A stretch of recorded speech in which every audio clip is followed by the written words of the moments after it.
तो इस पार्ट की शुरुआत में हम देखते हैं कि जिन फेंगलिंग से कह रहा था कि अगर तुम इस वुमेन वर्ल्ड को पहले जैसा बनाना चाहती हो तो तुम्हें स्टिक और जियाओ बाई की पावर के साथ इंटीग्रेट करना होगा ताकि तुम अपनी मेमोरीज और बॉडी को कंडेंस कर सको। लेकिन मैं तुम्हें बता दूं कि इस प्रोसेस में तुम्हें बहुत पेन होगा।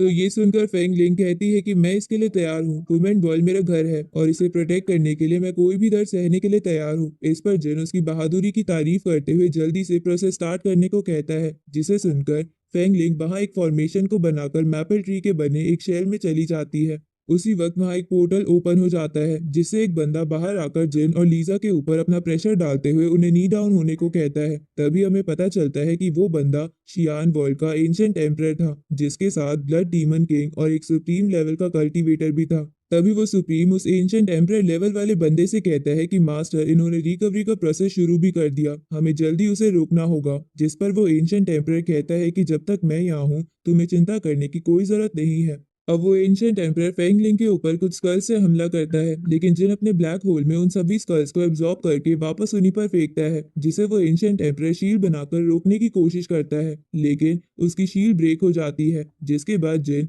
लीजा को फेंगलिंग को प्रोटेक्ट करने को भूलकर फ्लाई करते हुए आसमान में आ जाता है, जिसे देखकर वो एंशिएंट एम्परर कहता है कि तो तुम ही जियामू वर्ल्ड के जिन हो, जिसका मैंने बहुत नाम सुना है।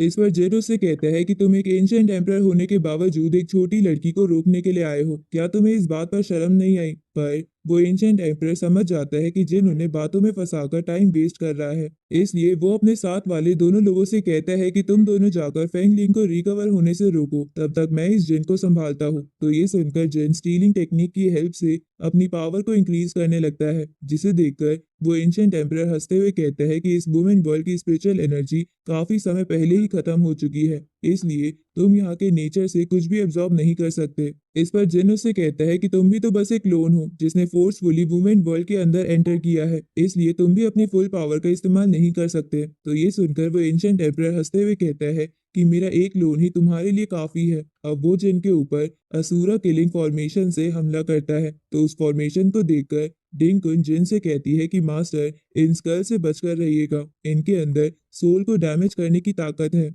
आप बस इसका टाइम बर्बाद करिए ताकि फेंगलिंग जल्दी से रिकवर हो सके। तो ये सुनकर जिन इधर उधर फ्लाई करते हुए उन स्कल से बचते हुए उन्हें डिस्ट्रॉय करने लगता है। इधर लीजा भी बाकी दोनों बंदों के साथ फाइट कर रही थी, जहां वो उन दोनों के ऊपर अपनी मून लाइट फीनिक्स से हमला करती है, जिसे वो दोनों बंदे स्कल ऑफ नेदरलैंड और रेड ब्लड डीमन आई नाम की टेक्निक से रोकने लगते हैं।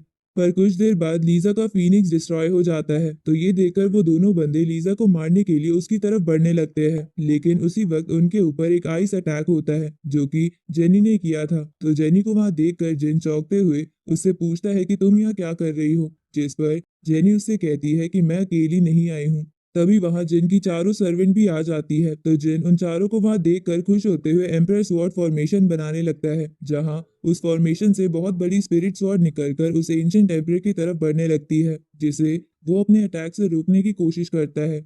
लेकिन वो सारे स्कल अटैक उस स्पिरिट स्वॉर्ड से टकराते ही टूट जा रहे थे। इधर उस स्पिरिट स्वॉर्ड को अपने नजदीक आता देख वो एंशिएंट एम्परर उसे शील्ड बनाकर रोकने की कोशिश करता है, लेकिन उसे इसमें बहुत दिक्कत हो रही थी, इसलिए वो गुस्से में कहता है कि तुमने मुझे गुस्सा दिला दिया, अब मैं तुम्हें एक असली एंशिएंट एम्परर की ताकत दिखाता हूँ, जिसके सामने तुम सब बस एक चींटी के बराबर हो। अब वो वहां अपना बड़ा सा स्पिरिट अवतार बनाकर उस स्वॉर्ड को एक झटके में तोड़ देता है, जहां उस स्वॉर्ड के टूटने के कारण जिनकी चारों सर्वेंट दूर जाकर गिरती है। तो ये देखकर जिन गुस्से में उसके ऊपर इन्फिनाइट स्वॉर्ड टेक्निक से हमला करता है, लेकिन वो एंशिएंट एम्परर उसके उस अटैक को भी रोक लेता है। इधर फेंगलिंग की बॉडी पूरी तरह रिकवर हो चुकी थी, इसलिए वो अपने ऑरा से ही उन दोनों सुप्रीम को खत्म करते हुए तेजी से जिन के पास आ जाती है। तो फेंगलिंग को रिकवर देखकर वो एंशिएंट एम्परर हैरान होते हुए कहता है कि तुम इतनी जल्दी रिकवर कैसे हो गई।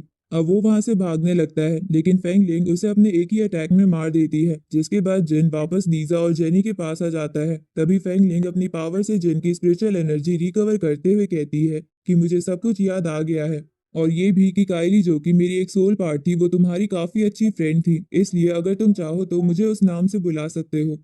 जिस पर जेन उसे कहता है कि वो बस एक पास था, इसलिए अब ये तुम्हारा नया जन्म है, जहां अब ये वुमेन वर्ल्ड और तुम पूरी तरह आजाद हो। इसलिए मैं होप करता हूँ कि तुम इस वुमेन वर्ल्ड और बारबेरियन बिच टेरिटरी को जल्दी बहुत सुंदर बना दोगी। अब जिन के ये बोलते ही ये पार्ट यहीं खत्म होता है।